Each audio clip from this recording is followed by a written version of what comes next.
conhecemos dois momentos muito interessantes em algumas vidas bastante importantes. Um deles é aquele momento em que, segundo os textos bíblicos, Maria de Nazaré ficou sabendo que seria mãe.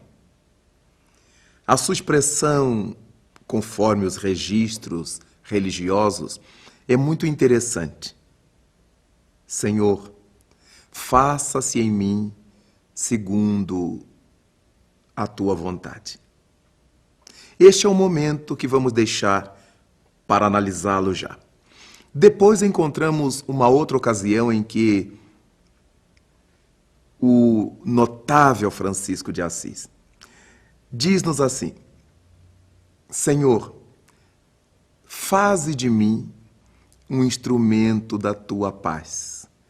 Quando percebemos isto, ficamos a analisar as duas posturas. Maria, ao saber da sua gravidez, ao saber que tinha sido escolhida por Deus para dar à luz a um dos seus mais eminentes filhos, na terra o mais eminente, Jesus, se dirigiu então ao Pai dizendo: faça-se em mim segundo a tua vontade. Esse momento em que Maria se refere a Deus dessa forma, se dirige a Deus desse modo, ela está demonstrando uma resignação. Mas era uma resignação de quem sentiu a importância daquele momento e daquela notícia. Maria certamente não poderia avaliar ainda as consequências, os desdobramentos dessa maternidade. Possivelmente não. Mas sabia que se era uma escolha do Criador, se era uma determinação de Deus, isso tinha que ser algo importante para a sua vida, para a vida.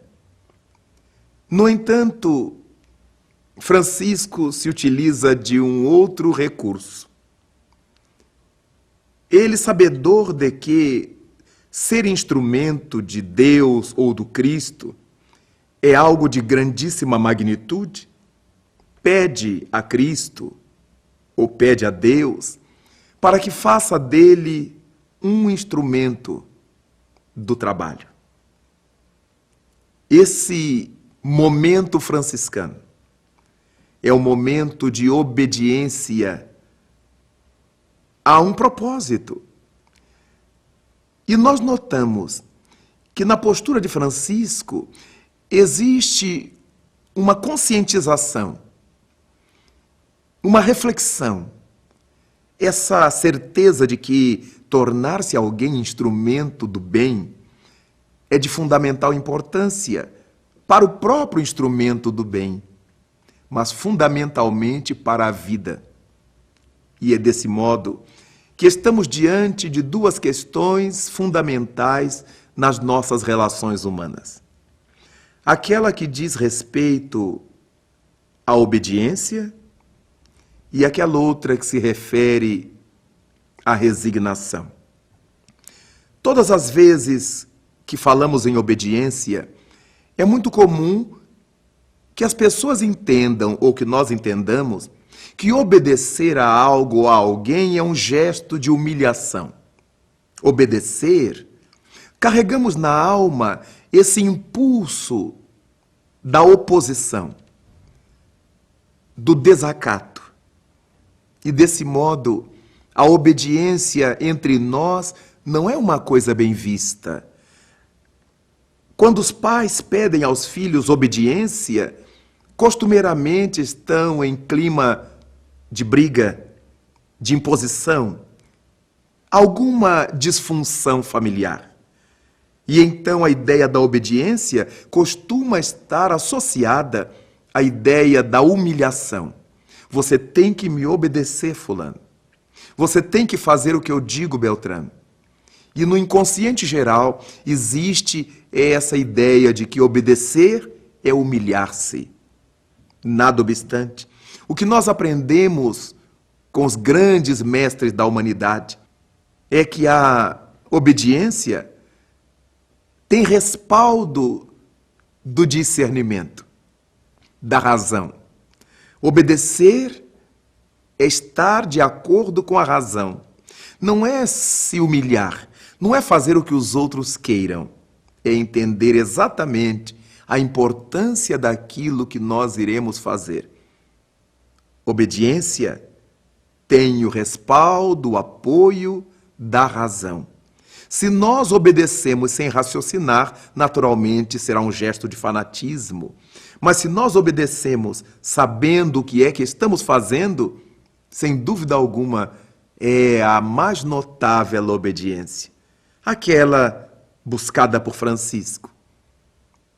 E a resignação, esse consentimento do coração, é aquela postura de Maria de Nazaré, diante do que não se pode torcer, e sabendo da importância desse ato que não se pode torcer, ajustar-se à vontade de Deus, submeter-se à vontade de Deus, porque sendo Deus a inteligência suprema do universo, tudo que Ele faz sobre nós e para nós é perfeito.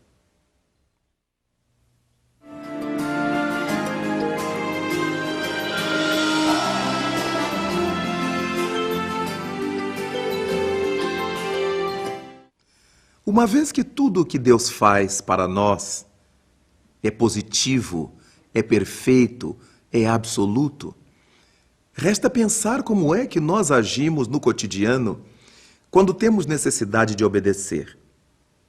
É uma luta do orgulho. Nós ficamos atormentados. A soberba assoma em nossas atitudes, se apresenta em nossas atitudes. E ficamos verdadeiramente transtornados. É por isso que grande número dos indivíduos detesta obedecer sinal de trânsito, faixa de pedestre, detesta obedecer às leis, porque imaginam que essa obediência lhes trará alguma humilhação. É tão comum as pessoas trabalharem para desobedecer, para desacatar, pisar no jardim quando se pede não pisar, quando se proíbe pisar, pichar muros quando se proíbe pichar, ou há uma placa dizendo que não se deve pichar, fumar em lugares fechados, desrespeitando as outras pessoas que ali estão, apesar da placa indicando pede-se não fumar. Por favor, não fumar, proibido fumar. Essa concepção de desobedecer ao status quo é típico da criatura ainda inferiorizada.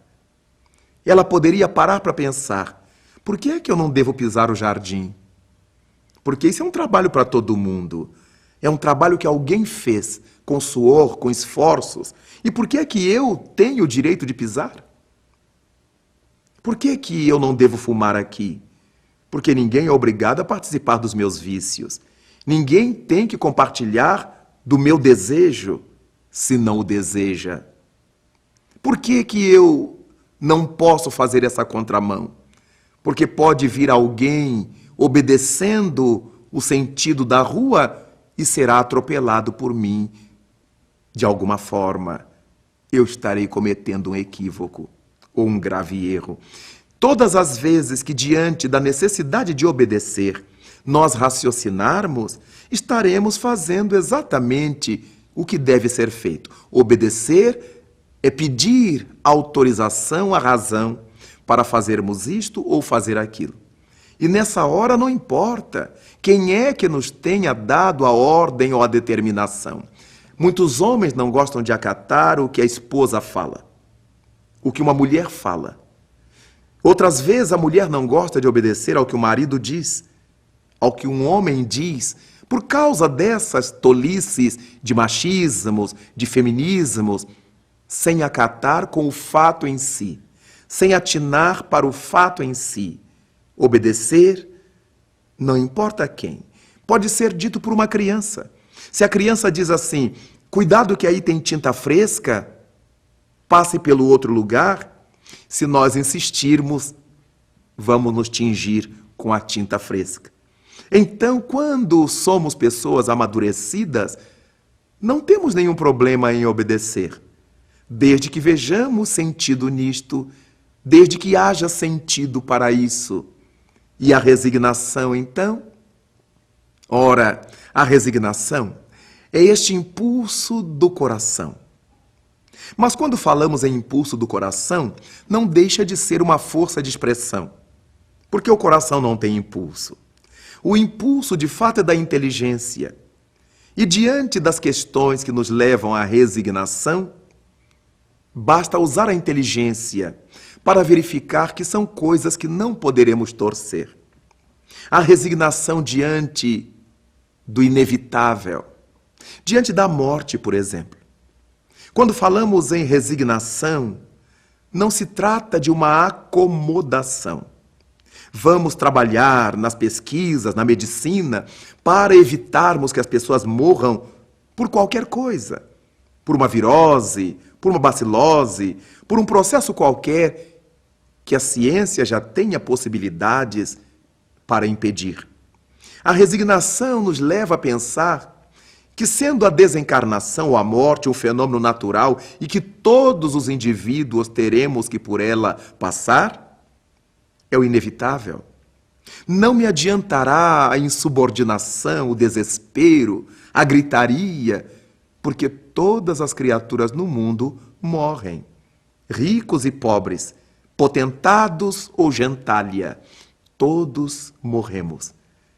O fato é que a resignação nos leva a esse consentimento do entendimento, do sentimento. Por isto, fala-se que a resignação é o consentimento do coração.